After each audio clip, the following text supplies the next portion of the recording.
All right, now you know that I hate throwing things out. Yeah, so Okay. do I. Well, all right.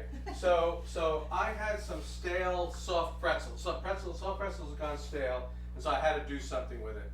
So I'm going to turn them into a pretzel crumb coating for fish. So all you do is you put the broken up stale pretzel, food processor, turn it on, make a lot of noise. Okay. So and after a while, I mean, it takes a decent amount of time to do that, to turn it into crumbs. I'm not going to do that here, but I have some that are already ready. So here they are. You might sometimes find pieces, and you just can't keep running it to get all the little pieces. So you just take them out. Yeah. Okay. Otherwise, you turn this into powder, not crumbs. All right. So now I'm going to turn this. I got to season it for a fish coating. So this is a half a cup of pretzel crumb. And to that, I'm going to add a tablespoon of Old Bay seasoning. And Old Bay has a lot of salt. Right. So I don't really need to add any more salt to this because I made sure I put enough.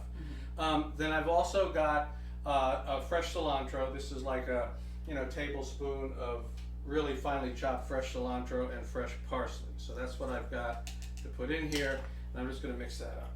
All right. So that's the topping that's going to go on. Now the next thing I'm going to do is I'm actually going to brush the fillets with mustard. And you out there are thinking, is he crazy? Mustard on fish? So I don't actually look at this as mustard on fish. I look at it the other way. I look at it mustard under pretzels. Okay, and mustard and pretzels go together really well. We know that, right? Right. So this is instead of like an egg wash or something. Yeah, instead of like in egg, I'm just going to use the mustard to get the crumbs to adhere. So I gotta do one side, and I just take some of the crumbs and I sprinkle them on, like that, right? Get a nice coating of the stuff. I'm gonna press on it, right? I'm gonna press on it, make sure it sticks to the mustard. I'm gonna use about half of it. I mean, however much it takes to coat the fish, right? So I'm coating the one side. I can smell the Old Bay seasoning. Actually, how can you not smell Old Bay seasoning if you use it, right? I like it on everything. I like it on lots of stuff. Old Bay on a hot pastrami and Swiss sandwich is actually quite awesome. Not to mention on pit beef. I should add, he does not eat a lot of dessert. I do not eat a lot of dessert, okay? I'm gonna brush this here. All right, on this side.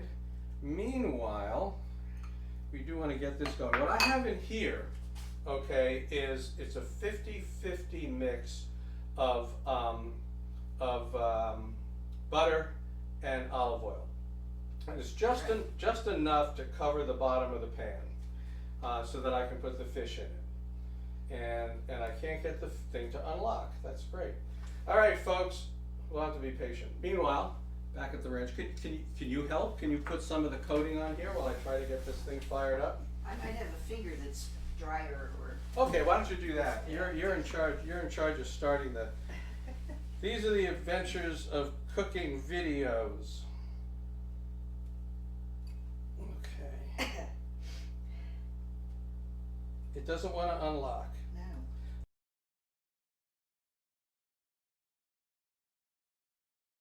No. Okay, the technical problem has been solved.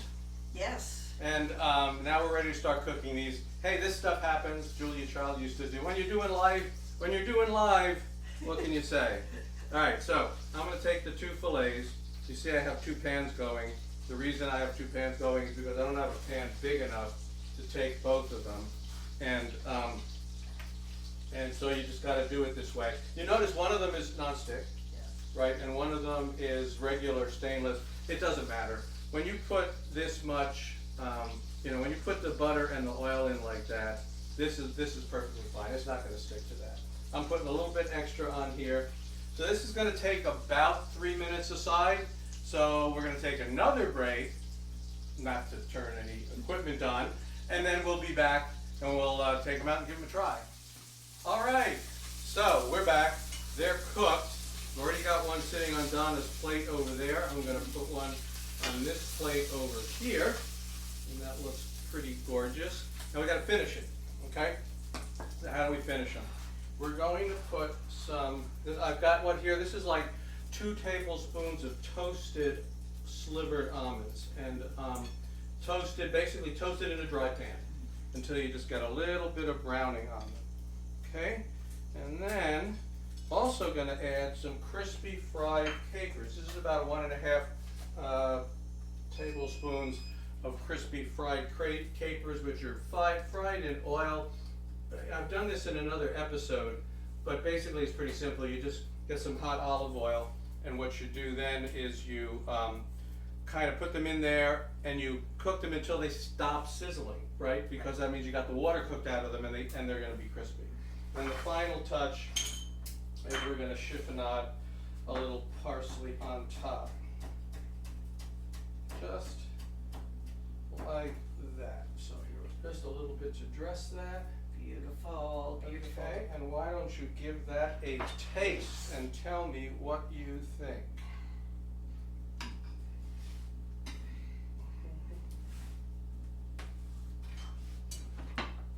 Get these out of the way.